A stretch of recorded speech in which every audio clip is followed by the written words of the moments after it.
Welcome to Kentrol's Body Door Hinge Installation Guide for Jeeps 2018 to 2027, Wrangler JL, and Gladiator JT.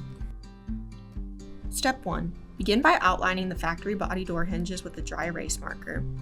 Next, support the door while installing the hinges. We used a jack, a plank of wood, and some towels for this step. Working on one hinge at a time, remove the barrel nut from the bottom of the hinge using a T50 Torx bit. Step 2. Identify your replacement door hinges, noting that they are side-specific. Once you've determined their placement, remove the top factory hinge bolts using a 15mm or 5/8 socket, an extension, and a ratchet.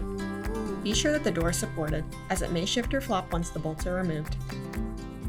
Step 3. Align the paint protection liner on the back of your replacement body hinge. Then, slide the body hinge over the door hinge pin.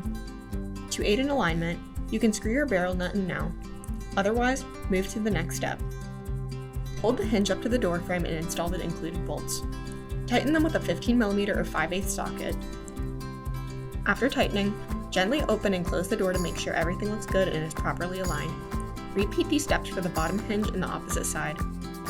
And you're done!